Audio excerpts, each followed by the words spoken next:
Hello, friends. How you doing? I am going to be recording a presentation here that will actually be the keynote presentation at a Better Turnkey event tomorrow in San Francisco, which actually means when you're watching this, it's probably yesterday. For me, it's Friday. I'm practicing this. Thought I'd share it. Thought I'd record it. A, I could look at it, see what I want to change. But B, thought maybe it would benefit some of you that couldn't make the event, or maybe you're out and about and couldn't get there. So you're going to see it first on Sunday. So the event would have happened when you're watching this yesterday, but let's get into it. Let's see if technology lets me do this. So share. Okay, so the title of this presentation is going to be Financial Freedom via Out-of-Area Buy and Hold Rentals. My name is Michael Zuber. As you'll see, author of One Rental at a Time, and obviously this YouTube channel called One Rental at a Time. This is going to be about, I think, 15 slides. I'm going to go through it as close as I can to how I'll do it live, although I will ask for questions as I give it, so it might not be entirely the same flow, but let's see how this works.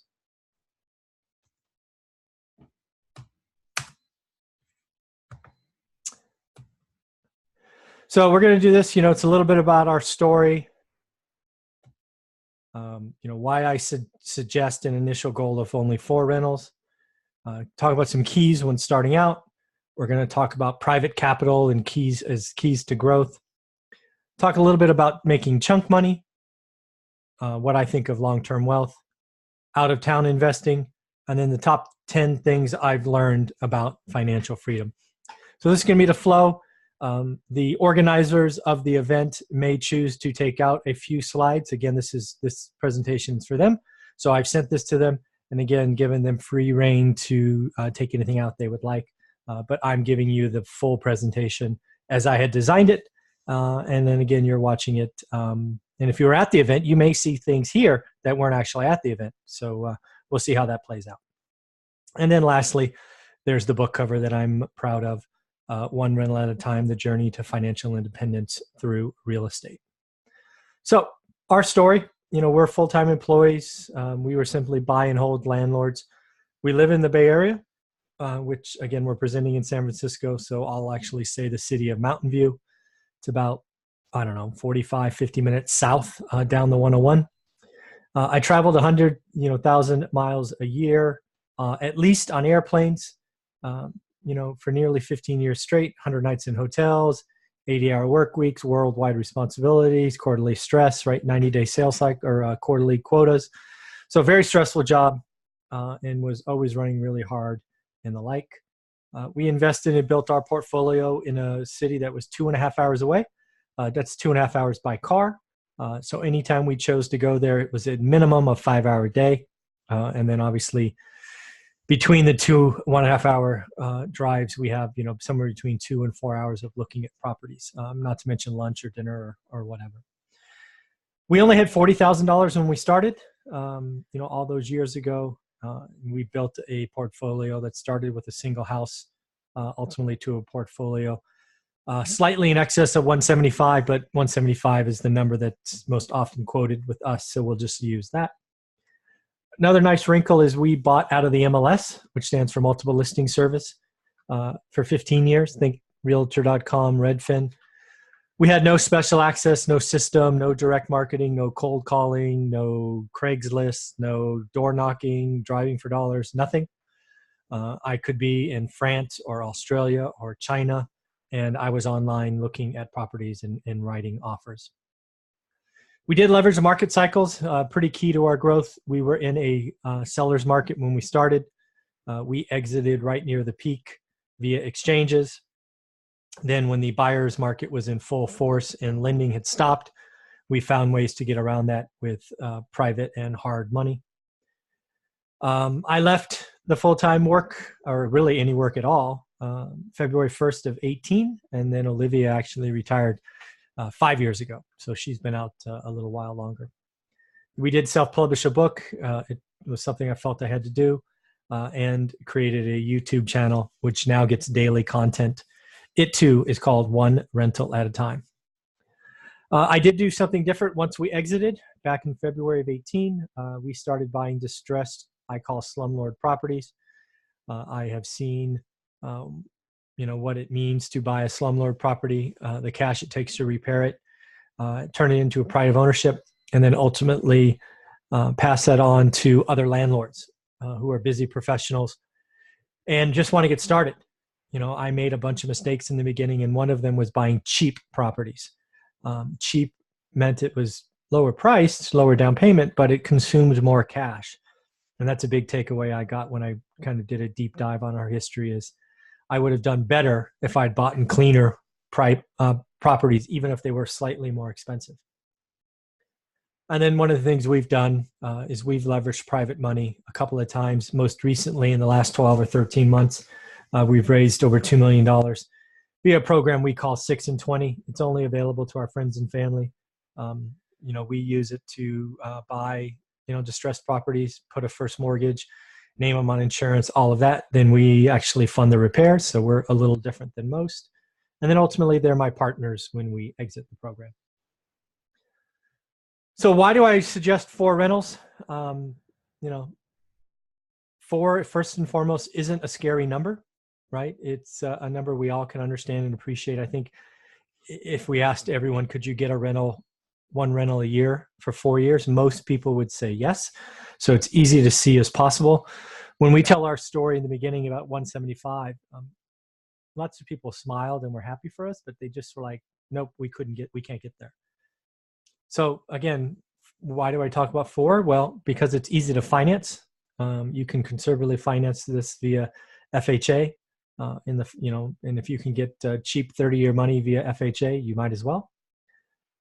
I believe if you only had 4 rentals and they appreciated over time and had inflations in rent and tenants were paying it off and you had tax advantages and all of that your financial future will be far better than if you don't. I think if you buy 4 and then you sort of just don't do anything else, your financial future in 10 to 30 years is vastly different. You have options. You could all sell all 4. You could sell one, pay off the others. You could refi them. You could 1031 exchange. I mean, there's just so many things you could do when you have that kind of equity built up. And then when you get to 4, the great thing is you'll know what you want to do, right? Do you want to stop or do you want to go to 10? All right. I think if we start talking about 10 and 20 and 30 too early, it scares a lot of people. So that's why I spend most of my time talking to new people about 4. 1, 2, 3, 4. It's easy to understand and get to. So some keys to when starting out, first and foremost, never bet on appreciation or use appreciation in any of your calculations. I am here to tell you, and I've benefited from appreciation a lot, but I don't use it in any of my calculations to acquire properties. It's the whipped cream, it's the cherry, it's whatever you want on top of an asset. I suggest conservatively financing always. I have lived through and invested through a market turn, a nasty market turn. And the only reason we survived and frankly prospered is because we were conservatively financed. We had buildings at the time that had, were 50% LTV, and it just didn't matter, right? Sure, maybe rents got soft. Maybe, actually you think rents got soft, but they didn't. Rents got stronger. Quality went up, but people think that often happens. So if you conservatively finance, you will be in a much better position regardless of what happens in the market. The other one is if you're a very busy professional and money's not your problem, but time is, you should start thinking about return on time, maybe even first over return on investment, right? I had a friend who I think he was in Detroit, Michigan somewhere, and he was looking at making 2 choices. One of them provided a better return. It was a, 8 or 10 unit apartment building. And the other was a lower return, but required no time. It was a triple net office or triple net building. Same investment, roughly same down, just one had half the return. Well, I told him that he should go after the triple net building because his problem wasn't money, it was time. And I told him, I promised you, if you bought a distressed multifamily, that you were going to lose hours and hours and lose and potentially hurt your day job, which he had a traveling sales job and made decent money. And he couldn't just have that happen. That apartment building would have eaten him alive. And he ended up listening and was very happy with the triple net building, even with the smaller return. Big deal I talk about is no alligators. It was my icon for a long time. Alligator eating a bag full of money. You could think negative cash flow, but I don't think that's painful enough. So never buy or create alligators. In my book, I talk about a story about where we created an alligator via cash out refi. That's equally bad, right? So never buy one, but also never create one. That's not good for you. I think living cash rich, asset poor is the wrong way to live, right? I think cash is trash. I think you need assets. I think you need assets that are paid off by others and protected with inflation and all of that. I think cash sitting in a savings account or stock market or whatever is always at risk to something. And it's you really can't save your way to retirement. It's kind of a losing proposition in my mind. And again, you just can't do it, right? I mean, there's, maybe if you're in the Silicon Valley and you have a huge stock hit, company goes public, maybe, but that's rare and far between. And frankly, the few people that I've known that live that way, in 5 to 10 years, they spent it all on silly things. So don't save your way to retirement. Instead, buy assets. I think getting to 4 conservatively financed rentals is key. I think that fundamentally changes your life. And then think in 10 years. This is not, you're not thinking in days like a wholesaler or weeks or months like flippers. You've got to be thinking in decades. And then, you need to focus on what you're good at. For me, that was securing capital and managing teams and finding deals. It wasn't painting. It wasn't tenant evictions. It wasn't tenant selection. And, it wasn't all of that. So hire out what you're not good at.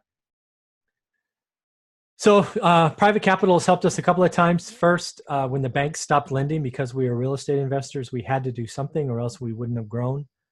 Literally deals were everywhere, big capital letters in the MLS.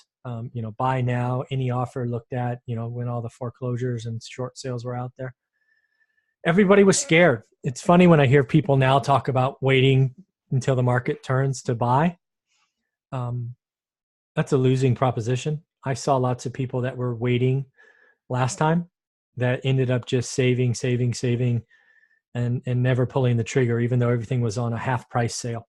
It was, now they're saying it again. It's funny how we repeat ourselves. We created a simple plan. A lot of our friends were saving money. They took it out of the market and they were earning nothing. So we offered them, at the time, was a very secure 10% interest. We don't offer this anymore, hence the timing of 2010 through 14. But it is what keyed our growth. It is what allowed us to buy over 50 units during the downturn, was this program. We bought distressed asset, got the note, trust deed, purchase price, all of that. And then, it was on from there. We did always put in the repair money, make ready costs, whatever you want to call that. We run it out because we had plenty of cash flow. And we just refied all of these, most of them. I think we have a couple left, into a bank loan at 6.5 portfolio loan. So pretty good return and worked out great. So, what we're doing now is we're finding and buying distressed assets from wholesalers, MLS, whatever. We are refining with private money, putting in our 6 and 20 program, only the purchase price. We fund the repair cost. We lease at market, then we sell it. Then we pay off our investor with 20% of the profit. We recoup our repair cost and get 80% of the profit. To date, our investment partners have seen 20% annualized returns, and we have averaged over 100% return on our money. So the reason I share with this is because when you get into this business, you'll have lots of ways to get creative, and you can find ways to grow your portfolio by helping your friends and family via leverage in real estate investing. So making chunk money. This is wholesale fees, flipping, whatever. In 2008, all these flipping shows were popular. They're coming back. Wholesaling seems to be the thing today. I don't recommend busy professionals try to do chunk money. You already have a day job. You don't need another one. And if time's your constraint, please don't do this. Your day job will suffer. The key to making chunk money is to be the middleman between finding a motivated seller who doesn't want something and somebody with cash who does want something. And if you can do that often enough and fast enough, you will make a very good living. After interviewing hundreds of people on my YouTube channel, I can tell you that consistency of execution is what makes you successful in this business, and why having a day job for many of us would get in the way of that. In the end, your goal with making chunk money is finding a don't wanter, right? A motivated seller who doesn't want something. That's the real key. If you could do one thing really, really well, is if you could attract motivated sellers with don't wanters, right? Don't want this, don't want that. You are going to be very successful. Although, keep in mind, it is just a job, right? This is not investing. This is just another form of a job. So I want to be clear, right? Long-term wealth, while making chunk money is fun, exciting, looks great on social media, it's a job. It could be a high-paying job, but it's still just a job.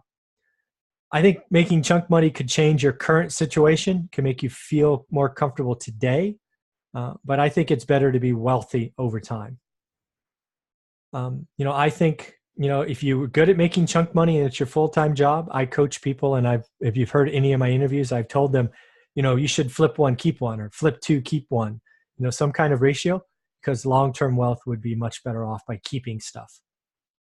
I believe wealth is created by owning and controlling assets that produce cash flow, and it's obviously positive cash flow. Being a landlord via the one rental at a time philosophy is a path to wealth. Again, if you think in decades, you're conservative, all of that. Creating a legacy or generational wealth is not done via chunk money, right? Even if you put in systems and procedures and all of that, who's to say if that's going to help your kids or your grandkids? But if you own lots of real estate, that could live on in generations. So out-of-town investing, it's something that I did, and I consider Fresno out-of-town investing for us because we knew no one. It's 2.5 hours away. It's not next door. It's it's not 30 minutes from our house. So I say this with some experience. Live where you want, but invest where the numbers make sense. I think that you need to pick the team first and the market second, and you need to really think about that. I would pick a great team over a hot market anytime, because I could see a bad team destroying a hot market, where if you have a great team, they can make it work in any market. Know what you're playing for, right? If you want cash flow or appreciation, right, don't go invest in market X, which is a cash flow area, and hope for California appreciation, right? That just doesn't happen. Don't get your expectations twisted. And again, think in decades, right? You're not buying this thing to flip it next year. You're not waiting a year and a day for capital gains, right? You want to own this for decades. And then again, always finance conservatively. If you get a bank loan that says, hey, we'll do it 80% LTV, which means you put 20% down, you know what, maybe put 30 or 35% down, because you want this to be a conservatively financed, asset, regardless of what the real estate cycle is doing, and nothing better than just putting a little bit more down. So how do I like to buy in today's market? I really buy two different ways. One is I buy junk, just totally trash stuff. Some out of the MLS. I've done a couple of deals out of the MLS this year, some directly from wholesalers who know I'm a cash buyer looking for multiple houses on one lot. And of course, real estate agents will bring me sometimes their troubled listing, and I will make a cash offer. I do buy with cash. Most of the time, it's just easier. I use cash and the strength of cash to get a discount. I certainly could get financing if I wanted, but frankly, I don't want to deal with the paperwork. Most of my deals are closed in 15 days, although sometimes you buy stuff that sellers want to close in 30 days. And of course, you just be sensitive to that. The other stuff I do is owner finance deals. I just added another 15 units to our portfolio by owner financing. We did just over 10% down, and he financed the rest for us at 5%, which was really cool. So, when you do an owner finance deal, you get to control it. So 10 things I've learned about financial freedom. It doesn't take 40 years. I think there's a big myth out there about a 401k taking 40 years. And, trust me, it doesn't have to. It took us 15. I've spoken to people it's taken less than 5. I tell people it should take around 10. It's kind of a nice blended average. I think the 401k works. I think it's a slow process. I think it makes lots of assumptions. It just wasn't for me. Although it should be said, I did contribute to my 401k, but I did it for 2 reasons. First, I wanted the company match. And second, I wanted to borrow against it and pay myself interest, which I did every year. It does take a team. no matter how much you want to try to live by your computer and your cell phone, the more you open yourself up to networking at such events like this event or YouTube or others, Facebook, Bigger Pockets, whatever, the more beneficial you're going to be. Sacrifice is key. If I had a choice between a high income and somebody that's willing to make sacrifices and really understand what want versus need is, I think the person who sacrifices will be in much better shape, right? Because again, if you just sacrifice for a little while, you can do whatever you want later. I believe in conservatively finance, even though I get beat up all the time by people that talk about maximum leverage and high returns and all of that. Yeah, I know all that stuff works and I understand the math, but I've seen overly leveraged people get crushed and go bankrupt and families break up because of it. And I don't want that for you. So I'm going to keep preaching conservative finance because that's what I do. And I won't talk about things that I don't do. I think having other people pay for your assets is the magic of being a landlord, and people just don't get it. People would rather talk about tenants, toilets, and termites. I'd rather talk about having my tenant pay off 50 or 60 or 80% of the house, which is awesome. I think you need to have inflation be your friend instead of your enemy. And by inflation, I also mean the value, but also rent. When rent goes up, it's awesome, and something that is underappreciated. You need to let the IRS help you. We did some 1031 exchanges, which really accelerated our growth. You can let depreciation hide some of your cash flow. There's so many loopholes with real estate investing that you can leverage that go under talked about. I think your net worth is tied to your network. I think the more people you know, and I think most of us should take a goal of meeting 2 to 3 new people a week, every week for the rest of our lives. I think that would be magical. And then lastly, and I get a lot of this from my YouTube channel and all the interviews I've done, is anyone can do this, whether you're 18 or 50, whether you're, whether the color of your skin or your sex or your income levels or education, it just doesn't matter. Anyone can do this. So some core beliefs. I think financial freedom starts with playing good defense, AKA sacrifice, live below your means, know what a need and a want is. Live where you want, but invest where the numbers make sense. Being crap or cash rich, asset poor is no way to live. ARCH, which stands for asset rich, cash happy, is far better. I think you need to know your acquisition criteria. Cold, it allows you to pull the trigger on a deal. I think real estate investing will test you, and it'll test you a lot in the beginning. And it's about seeing what's important to you. I think your couple, you need to be committed together. We had I've told it many times, it's in our book, so I won't regurgitate it here. But let's just say our first tenant didn't work out well, and it could have destroyed us, but we decided to keep moving forward, and we're glad we did. Affordability index is something I've talked about a bunch. It's basically what saved us during the last seller's market is we exited houses and moved to apartments. What happened to be right at the peak, which was awesome. I think there's quality differences in properties real quick. It's, slumlord tear down stuff to pride of ownership. And then in the middle is kind of the where used. I bought a bunch of where well-used properties in the beginning, and that was a mistake. And I've done plenty of videos on that. But that's the idea, is I should have bought more pride of ownership or turnkey or whatever you want to call it, because I would have conserved cash. Yes, my down payments were lower on well-used properties, but all my make-ready cost was cash. And in the beginning, as I've already shared, cash was a problem for me. So I made some mistakes. And then lastly, real estate's a people business. Know what's going on. It's not one with the magic spreadsheet. It's often one with knowing the most people. And people bring you deal flow when you get to be known as a closer and somebody who's does what they do. So do me a favor, follow me on one rental at a time. I post daily content. I try to get at least 2 or 3 interviews from other successful investors a week. These are usually 20 minutes long. I do something that's different, is I have something called subscriber questions.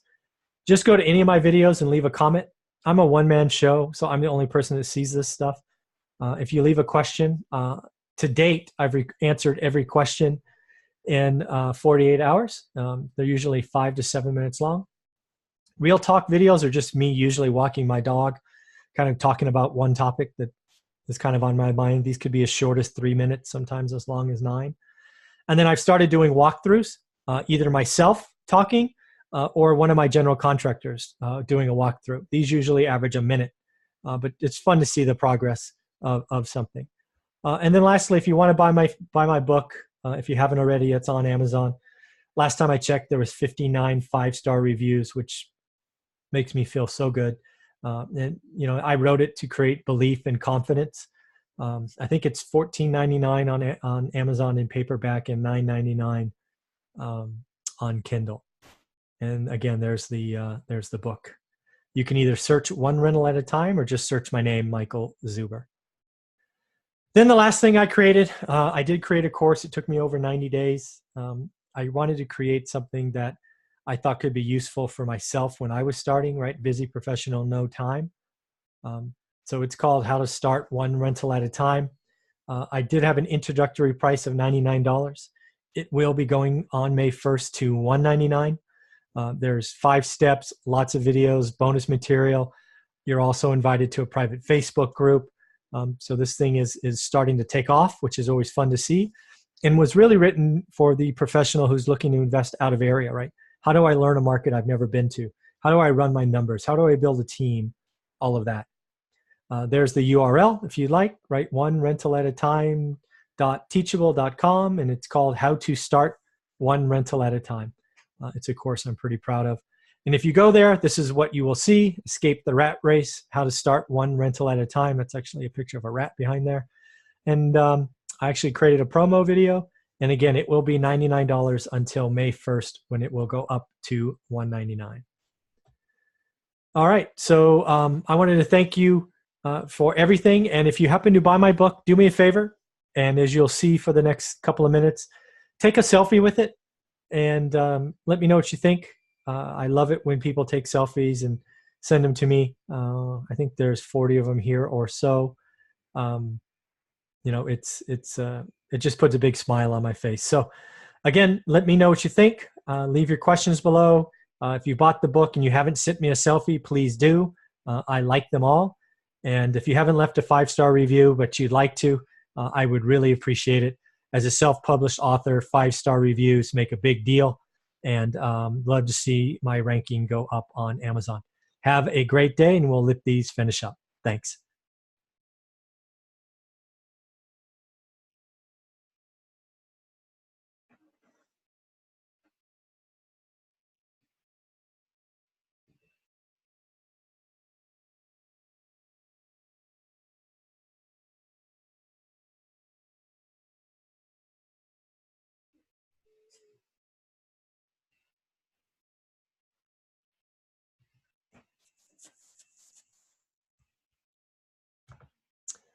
Thank you.